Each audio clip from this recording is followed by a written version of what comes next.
চট্টগ্রামে নালায় পড়ে নিখোঁজ ৬ মাসের শিশু শেহরিশকে উদ্ধার করা হয়েছে। প্রায় ১৪ ঘন্টা পর ঘটনাস্থল থেকে প্রায় ৪ কিলোমিটার দূরে চাকতাই খাল থেকে ওই মরদেহ উদ্ধার হয়। এলাকাবাসীর অভিযোগ, নালায় পড়ে একের পর এক মানুষ প্রাণ হারাচ্ছে, কিন্তু খাল নিরাপদ করতে প্রশাসন এখনও নিশ্চুপ। প্রণবেশ চক্রবর্তীর প্রতিবেদন, ক্যামেরায় ছিলেন বাবুন পাল।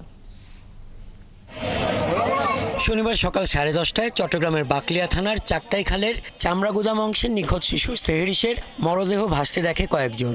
শুরুতে কেউ কেউ পুতুলের মতো ভাবলেও একটি হাত দেখে তারা বুঝতে পারেন এটা মানব শিশুর মরদেহ। ঘটনাস্থল থেকে প্রায় ৫ কিলোমিটার দূরে ভেসে ওঠার খবরে দ্রুতই ঘটনাস্থলে আসে সেনাবাহিনী, ফায়ার সার্ভিস, সিভিল ডিফেন্স এবং নৌবাহিনীর সদস্যরা। নিখোঁজ হওয়ার ১৪ ঘন্টা পর উদ্ধার হলো মরদেহ। লোক আসি বলতেছে হয়তো ভাই এখানে একটা বাচ্চার হাত দেখা যাচ্ছে।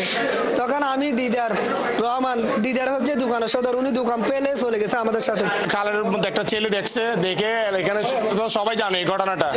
একজন সবাই এখানে যখন জানছে, আমরা সব শুনে যখন গেছি, গিয়ে তারপর একজনকে কাল থেকে স্বজনরা জানান, শুক্রবার চকবাজারের কাপাসগুলা এলাকায় শেহরিশকে সাথে নিয়ে এক আত্মীয়র বাসায় গিয়েছিলেন তার মা সালমা বেগম ও দাদি। ফেরার পথে ব্যাটারি চালিত অটোরিকশা উল্টে পড়ে যায় খালে।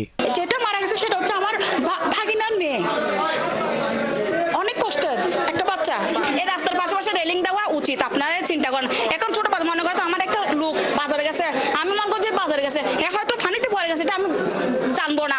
এলাকাবাসী বলছেন, ঝুঁকিপূর্ণ নালা খালের পাশে নিরাপত্তা ঘেরা না থাকায় প্রতি বছর দুর্ঘটনায় মৃত্যু হচ্ছে, কিন্তু জলাবদ্ধতা নিরসনের দায়িত্বপ্রাপ্ত সিটি কর্পোরেশন নির্বিকার। এটা তো আসলে নতুন সমস্যা না, প্রত্যেক বছর বর্ষায় এই সমস্যার সম্মুখীন স্টুডেন্ট, বাচ্চা, বৃদ্ধ সবাই ফেস করে। এটা সিটি কর্পোরেশন যাতে দ্রুত এর পদক্ষেপ নেয়, যাতে মানুষের জীবন নিয়ে আর ভোগান্তির সৃষ্টি না হয়। এগুলো সংস্কার করতে হবে, অতি দ্রুত সংস্কার করতে হবে, যেন এই চট্টগ্রাম শহরটা জলবদ্ধতার কারণে ডুবে যায়, এগুলা যেন না হয়। সিটি কর্পোরেশনের কর্মকর্তারা বলছেন, এবছর বর্ষার আগে ঝুঁকিপূর্ণ খালের পাশে নিরাপত্তা ঘেরা দেওয়া হবে। এটা সিডিএ একটু কাজ করেছিল, আর সিটি কর্পোরেশন এটাতে কাজ শুরু করবে।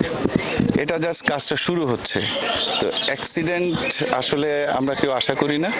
এটার জন্য প্রিকশন যাওয়া দরকার। সিটি কর্পোরেশনের পক্ষ থেকে ওই 100% প্রিকশনটা এনশিওর করা হবে। চট্টগ্রামে 2023 সালের 27 আগস্ট আগ্রাবাদ রঙিপাড়ায় নালায় পড়ে এক শিশু নিখোঁজ হয়। একই বছর 7ই আগস্ট বাদামতলা এলাকায় নালায় পড়ে মৃত্যু হয় কলেজ ছাত্রী নিপার। 2021 সালের 30শে জুন মেয়রগুলিতে খালে পড়ে অটোরিকশা চালক ও এক যাত্রীর মৃত্যু হয়।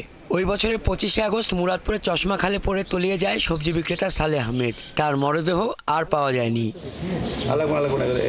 হাসান আহমেদ, 71।